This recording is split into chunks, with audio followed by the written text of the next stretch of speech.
நமஸ்காரம். 1000 நாமங்கள் 1000 கதைகள் 211வது திருநாமம் குருதமோ குரவே நமக.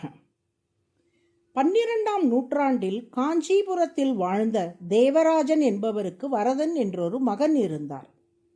தேவராஜன் தமது மகனான வரதனுக்கு ராமானுஜர் இயற்றிய ஸ்ரீபாஷ்யம் என்னும் நூலை உபதேசித்து வந்தார். வரதன் அவ்வப்போது கேட்கும் கேள்விகளுக்கு தந்தையால் சரிவர பதிலளிக்க இயலவில்லை.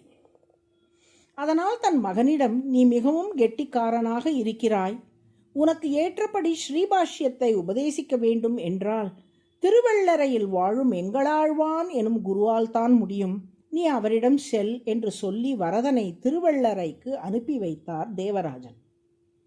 திருவள்ளரையில் உள்ள எங்களாழ்வானின் இல்லத்தை அடைந்த வரதன் வீட்டின் கதவை தட்டினார். யாரங்கே என்று எங்களாழ்வான் கேட்டார். நான் வரதன் வந்திருக்கிறேன் என்று சொன்னார் வரதன்.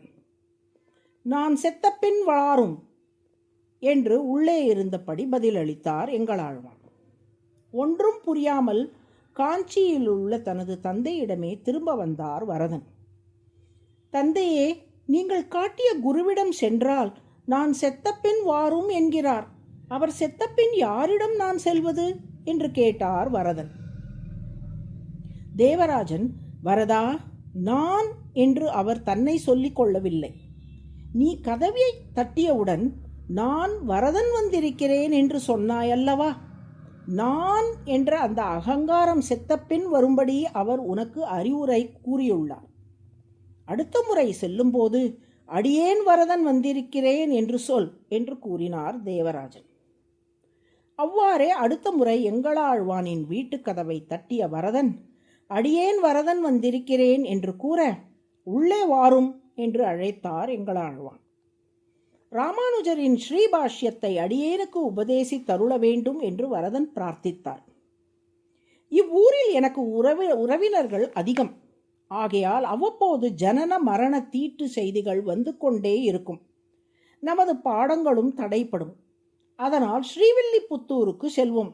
அங்கே உனக்கு ஸ்ரீபாஷ்யம் முழுவதையும் உபதேசிக்கிறேன் என்று சொன்னார் எங்களாழ்வான்.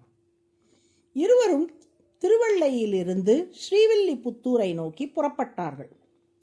வழியில் மதுரையில் உள்ள கள்ளழகரை தரிசனம் செய்தார்கள். அப்போது எங்களாழ்வான் வரதனிடம், வரதா, இந்த கள்ளழகர்தான் முன்னொரு சமயம் இப்பாண்டிய நாட்டில் மீன் வடிவில் மத்ஸ்யாவதாரம் செய்தார். வைகை நதியில் மீனாக தோன்றி மதுரையை ஆண்ட சத்யவிரதன் என்ற மன்னருக்கு நிறைய வேதாந்த விஷயங்களை உபதேசித்தார். மத்ஸ்யமூர்த்தி செய்த உபதேசங்களின் தொகுப்புத்தான் மத்ஸ்ய புராணம் ஆகும். அப்பெருமாளின் நினைவாகத்தான் பாண்டிய மன்னர்கள் தங்கள் கொடியில் மீன் சின்னத்தை வைத்தார்கள். சத்யவிரதனுக்கு கருணையோடு பல உபதேசங்கள் செய்த அந்த மத்ஸ்யமூர்த்தியே குருமார்களுக்கெல்லாம் குருவாக விளங்குபவர். அதனால் இவருடைய அருள் இருந்தால் நீ விரைவில் ஸ்ரீபாஷ்யத்தை கற்று தேர்ந்து விடுவாய் என்று கூறினார்.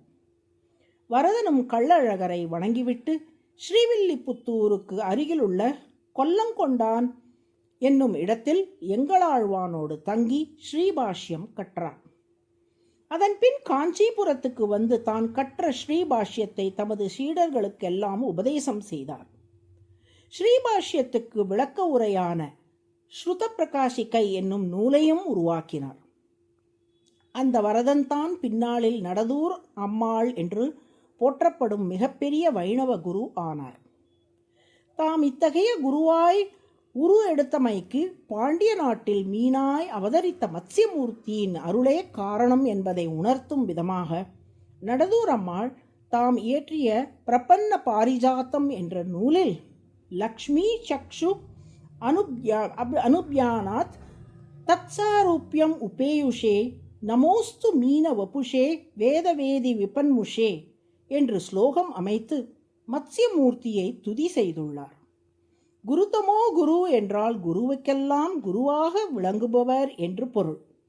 அவ்வாறு குருவுக்கெல்லாம் குருவாக விளங்கி நடதூர் அம்மாள் போன்ற குருமார்களையெல்லாம் உருவாக்கியபடியால் மத்ஸ்யாவதார பெருமாள் குருதமோ குரு என்று அழைக்கப்படுகிறார். அதுவே சகஸ்ரநாமத்தின் 211வது திருநாமம். குருதமோ குரவே நமக என்று தினமும் சொல்லி வரும் அன்பர்களுக்கு வாழ்வில் நல்வழி காட்டும் சிறந்த குருநாதர் அமைய திருமால் அருள் புரிவார். நாராயண நாராயண.